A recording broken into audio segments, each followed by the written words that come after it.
안녕하세요. 우리 동네 알려드림입니다. 수도권을 빼놓고 볼 때 부동산 시장에서 참 자주 이름을 알리는 곳이죠. 오늘은 세종시를 알아볼까 합니다.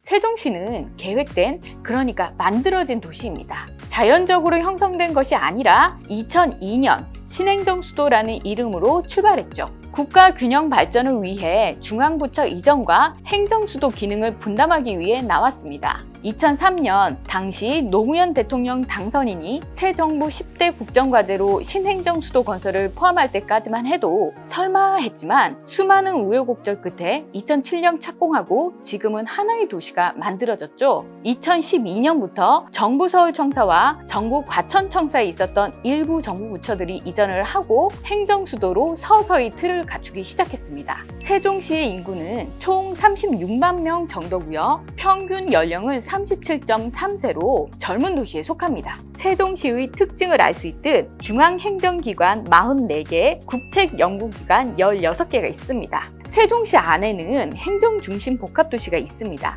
면적은 72.91제곱킬로미터, 분당 신도시의 4배 규모입니다. 흔히 세종시와 관련된 뉴스를 보면 세종시 전체가 아닌 행정중심 복합도시를 의미하는 내용이 많습니다. 지도를 보면 천안, 청주, 대전, 공주 등과 접해 있지만 부동산 시장에서 세종시 영향을 논할 때 천안이 거론된 적이 없죠. 행정중심 복합도시, 즉 행복도시는 남측의 자리에서 청주, 대전, 공주 부동산 시장의 인구 이동과 연관이 깊습니다. 이제 세종시 생활권을 살펴보겠습니다. 세종시에서 2생, 3생으로 부를 때 생활권이라고 이해하시면 됩니다. 자연적으로 만들어진 도시가 아니라 계획적으로 만들어져가는 도시라서 생활권이 해당 지역의 목표라고 할 수 있습니다. 먼저 개발된 1생활권은 중앙행정중심, 2생활권은 문화국제교류, 3생활권은 도시행정, 4생활권은 대학연구, 5생활권은 의료복지, 6생활권은 첨단 지식기반 중심입니다. 1, 2생활권이 우선 개발되어서 아파트 단지와 각종 기관들이 자리잡아 도시기능을 형성했고요. 5, 6생활권은 개발이 진행 중입니다. 중앙 정부 부처들은 1생활권에 주로 있습니다. 어진동에는 정부종합청사가 있고 국립세종도서관, 컨벤션센터, 대학병원 등이 있습니다.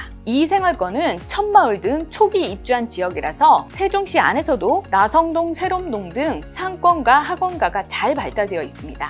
3생활권은 금강 남쪽에 위치하고 있으며 터미널, 교육청, 세종시청 등이 있어 지방행정을 담당하고 있는 권역입니다. 4생활권은 세종국책연구단지를 비롯해 첨단산업단지와 대학연구기관이 들어있습니다. 또 3, 4생활권은 대전과 인접해 있다는 특징도 있죠. 처음 세종시를 소개할 때 부동산 시장 이야기를 언급했죠. 세종은 최근 참 다이나믹한 흐름을 보였습니다. 아파트 값이 순식간에 올랐다가 최근에는 가장 많이 내리고 있는 곳으로 지목되고 있습니다. 실제로 연간 아파트 매매가 변동률을 보면요, 2020년에 평균 44.97%나 올라서 그해 부동산 시장에서 핫키워드가 되었습니다. 대통령 집무실, 국회의사당 이전 등 각종 호재와 저금리에 따른 유동성이 몰린 결과라 할 수 있습니다.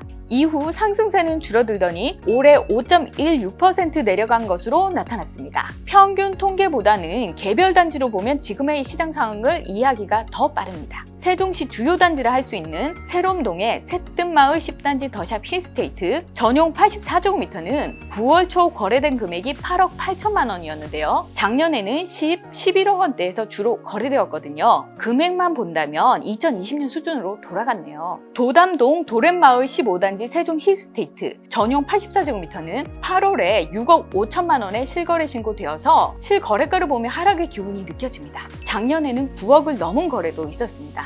세종시 역사라고 할 수 있는 천마을을 보겠습니다. 한솔동 천마을 1단지 퍼스트 프라임은 12년차 아파트고요. 가장 최근 거래가 있었던 전용 59제곱미터는 8월에 1층이 4억 1천만 원에 거래가 됐는데 작년에 5억, 6억대 거래가 있었던 것을 고려하면 가격이 좀 내려간 것을 알 수 있습니다. 가격이 급하게 오른 까닭에 세금도 훅 올랐습니다.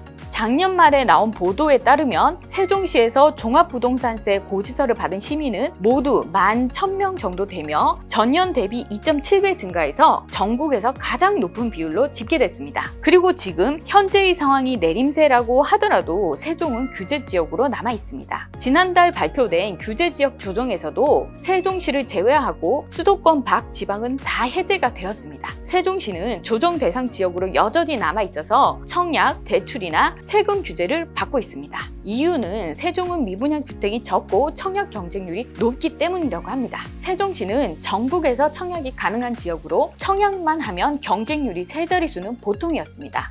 잠재적인 매수세가 크고 대기 청약자도 많다는 말, 규제에서는 수도권과 동급이죠. 지금까지 세종시를 둘러봤는데요. 부동산 시장에서 관심이 많은 지역인 만큼 이곳의 아파트 값을 예의주시하는 사람도 많을 것 같아요. 오늘 영상이 도움이 되신다면 좋아요, 구독 부탁드립니다.